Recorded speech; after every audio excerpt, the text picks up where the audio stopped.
हाँ, ये कहानी मैंने श्रीमद् भागवत से ली है और भक्त प्रहलाद की कहानी है।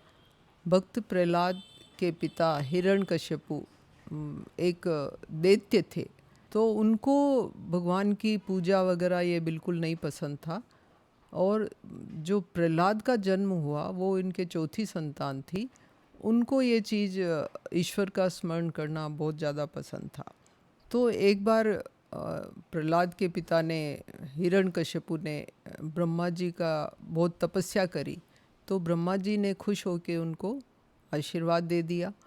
तो आशीर्वाद में हिरण्यकश्यपु ने ये मांगा कि मुझे मेरी मृत्यु नहीं होनी चाहिए, मतलब न पृथ्वी पे मृत्यु होनी चाहिए, न किसी लोक में मृत्यु होनी चाहिए, न घर के बाहर होनी चाहिए, न घर के अंदर होनी चाहिए, न मुझे कोई अस्त्र से मार सके, न कोई मुझे शस्त्र से मार सके, न मेरी मृत्यु रात में हो और न ही दिन में हो। तो ये उनको आशीर्वाद मिला हुआ था, इसलिए वो बहुत अभिमान से भर के और सब देवताओं को बहुत कष्ट देने लगे, सबको मारने लगे। और इंद्र का तो कहते हैं कि उन्होंने सिंहासन भी हथिया लिया था। तो धीरे धीरे उनकी दैत्य वाली प्रवृत्ति थी वो बहुत फैलने लगी और सब देवता लोग नाराज़ होने लगे। तो वो सब ब्रह्मा जी के पास गए कि हम क्या करें, आपने ऐसा आशीर्वाद दिया है, इसको ऐसा वरदान दे दिया है। तो उन्होंने कहा कि नहीं, इससे बहुत जल्दी हमें मुक्ति मिलेगी। तो उनका जो पुत्र होता है प्रहलाद, वो भगवान का भक्त होता है, वो भगवान विष्णु का भक्त होता है, तो वो हमेशा यही बोलता रहता है। तो जब हिरण्यकश्यप उसके पूछते हैं कि भाई तुम किसको मानते हो, राजा तो मैं हूँ।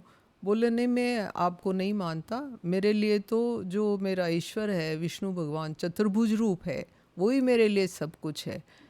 तो वो कहते कहाँ पे है, मुझे बता। तो वो राजसभा में बैठे हुए होते हैं, हिरण्यकश्यपु सिंहासन पे बैठे हुए होते हैं। तो प्रहलाद को पूछते हैं कि क्या इस खम्भे में है तेरा ईश्वर। तो प्रहलाद कहते हैं हाँ है, इस खम्भे में भी है, वो तो सब जगह है, सब सर्वत्र व्याप्त है।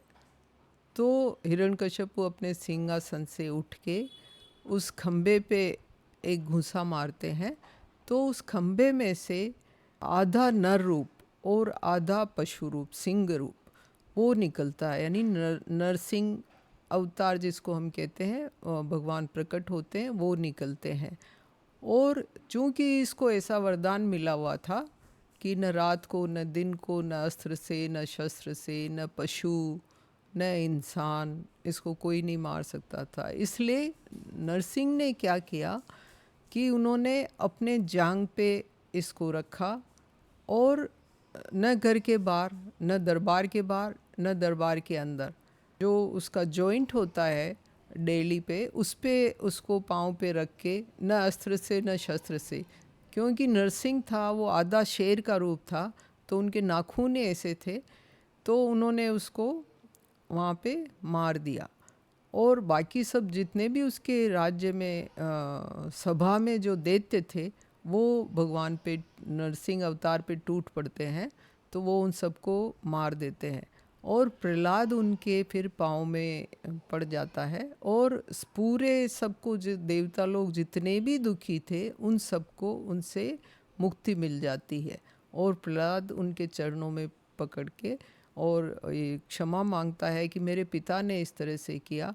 तो वो प्रहलाद को उठाते हैं और कहते तू वरदान मांग, तुझे क्या चाहिए।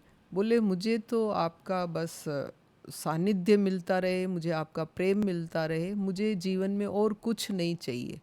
और उसके बाद प्रहलाद को सिंहासन, वो राज्य दे के भगवान अपने लोक में चले जाते हैं और उसके कई सालों तक प्रहलाद अपने राज्य में शासन करते रहते हैं।